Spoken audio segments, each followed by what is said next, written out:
Yohanes 5 ayat 6-9a. Ketika Yesus melihat orang itu berbaring di situ, dan karena ia tahu bahwa ia telah lama dalam keadaan itu, berkatalah ia kepadanya, "Maukah engkau sembuh?" Jawab orang sakit itu kepadanya, "Tuhan, tidak ada orang yang menurunkan aku ke dalam kolam itu apabila airnya mulai goncang. Dan sementara aku menuju ke kolam itu, orang lain sudah turun mendahului aku." Kata Yesus kepadanya, "Bangunlah, angkatlah tilammu, dan berjalanlah."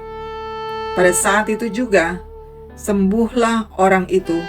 Lalu ia mengangkat tilamnya dan berjalan.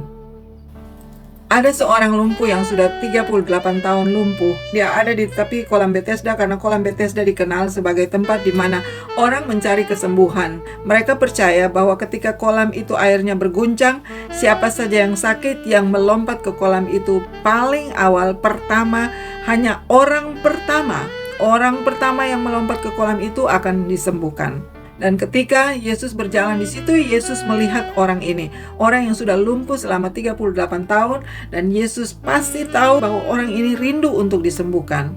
Karena itu Yesus datang menghampiri dia. Ketika Yesus bertanya, "Maukah engkau sembuh?" Seharusnya yang dia jawab, "Ya, mau." Tetapi kita perhatikan, kenapa orang ini pada akhirnya waktu Yesus tanya, "Maukah engkau sembuh?" Yang dia jawab bukannya mau sembuh, yang dia jawab yaitu dia menerangkan bahwa dia nggak bisa sembuh karena tidak ada orang yang menolong dia. Jadi rupanya orang ini sudah terlalu lama ada di situ, mungkin sudah bertahun-tahun dia ada di samping kolam Bethesda berharap supaya dia bisa disembuhkan, tetapi dia tidak pernah menerima kesembuhan. Jadi dia merasa orang-orang ini yang ada di sini tidak ada belas kasihan. Kalau saja ada orang yang mengangkat aku, pasti aku sudah sembuh dari dulu. Nah, karena dia merasa seperti itu, akhirnya hari demi hari sakit hatinya, kepahitannya terhadap orang makin hari makin bertambah. Orang ini merasa ditinggalkan, merasa tidak diperdulikan, merasa tidak berharga, merasa kesepian, merasa sendiri, tidak ada harapan, tidak ada pertolongan. Sudah terlalu banyak unek-unek yang ada di hatinya, sudah terlalu banyak rasa sakit, kepahitan yang ada di hatinya, dan dia akhirnya bertumbuh menjadi orang yang mengasihani diri sendiri. Sehingga waktu Yesus datang bertanya kepadanya, seharusnya dia berjawab, "Ya, aku mau sembuh." Karena bukankah itu alasannya dia ada di situ? Kenapa ada di situ? Karena mau sembuh.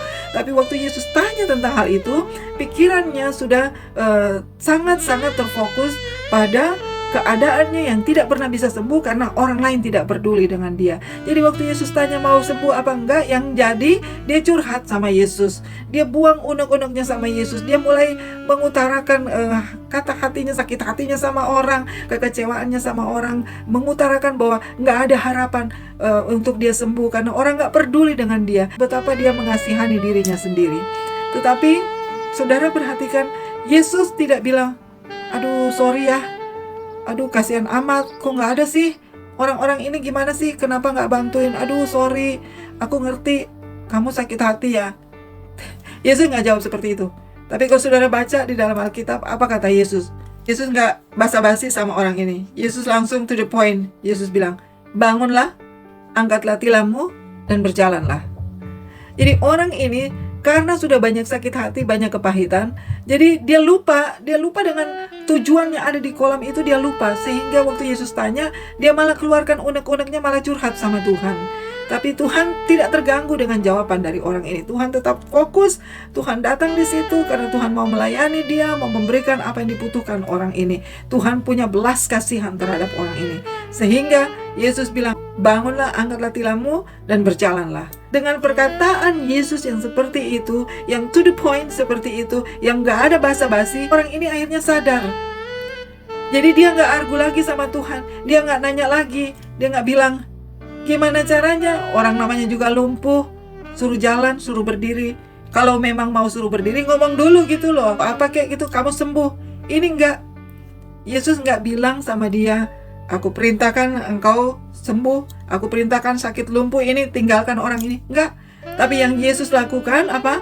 Yesus kasih instruksi sama dia. Bangun, angkat tempat tidurmu, dan berjalan. Dan orang ini akhirnya yang tadinya dia fokus sama kolam itu, dia fokus bahwa kesembuhannya ada di air itu, dia fokus bahwa kesempatannya untuk sembuh itu bergantung pada orang-orang yang ada di sekitar kolam situ yang mau berbelas kasihan padanya. Dia pindahkan fokus itu. Dia bukannya fokus sama air lagi, sekarang dia fokus pada orang yang berdiri di depan dia. Bukannya fokus pada orang-orang yang tidak peduli dengan dia, sekarang dia fokus pada Yesus yang berdiri di depan dia. Bukannya fokus pada sakit hatinya, pada kekecewaannya, tapi sekarang dia fokus pada perkataan orang yang berdiri di depan dia. Dan ketika dia fokus pada perkataan Tuhan, dia melakukan tanpa tanya, tanpa banyak argumentasi, tanpa ada keluh kesah, dan Alkitab mencatat dia menjadi sembuh seketika itu juga. Saya nggak tahu keadaan saudara seperti apa sekarang ini. Mungkin saudara bergumul, mungkin saudara juga adalah orang yang sudah banyak kepahitan dengan rekan-rekan saudara, dengan orang-orang di sekeliling saudara yang saudara anggap nggak peduli dengan keadaan saudara, yang membuat saudara sakit hati, saudara kepahitan. Akhirnya saudara mengasihani diri sendiri. Saudara ada dalam satu persoalan sudah terlalu lama dan saudara perlu ditolong. Saya ingin mengingatkan saudara, ketika suara Tuhan datang pada saudara, fokus pada perkataan Tuhan. Hari ini saya membawa firman Tuhan pada saudara. Dengar perkataan Tuhan. Tuhan berbicara pada saudara. Firman Tuhan yang kita baca itu adalah suara Tuhan buat saya, buat saudara. Saya nggak tahu saudara dalam pergumulan seperti apa sekarang ini. Apa saudara mungkin ada di antara saudara yang sudah bergumul bertahun-tahun. Saudara perlu pertolongan. Saudara merasa saudara lumpuh sekarang. Saudara tidak bisa berbuat apa-apa karena sudah terlalu lama saudara ada dalam penderitaan saudara, dalam pergumulan saudara, dan seolah-olah tidak ada satupun yang peduli. Itu keluarga, itu teman-teman, itu orang sesama jemaat, nggak ada yang peduli, dan saudara merasa sangat putus asa. Tapi ingatlah, Tuhan peduli. Tuhan mau menyembuhkan saudara. Tuhan mau menolong saudara. Mungkin saat ini yang Tuhan ingin saudara lakukan, lupakan orang-orang yang menyakiti saudara. Jangan pusingkan lagi hal-hal itu. Lupakan kalau saudara sudah terlalu lama tidak sembuh, tidak ditolong. Lupakan kalau saudara sudah terlalu lama ada dalam keadaan yang sulit, ada dalam keadaan yang menderita seperti ini. Lupakan semua itu. Tetapi pandang Tuhan, fokus pada perkataan Tuhan, fokus pada firman Tuhan. Apa yang firman Tuhan katakan pada saudara. Mungkin apa yang saudara perlukan bukan hal-hal yang lain. Mungkin yang satu-satunya saudara perlukan bukan dokter, bukan kanselor. Yang saudara perlukan cuma melakukan apa kata firman Tuhan. Berdiri, keluar dari keadaan saudara. Kalau saudara merasa selama ini saudara sudah dalam keadaan lemah, tidak berdaya, tidak bisa berfungsi, hari ini Tuhan bilang berdiri. Saudara berfungsi kembali, lakukan apa yang harus saudara lakukan.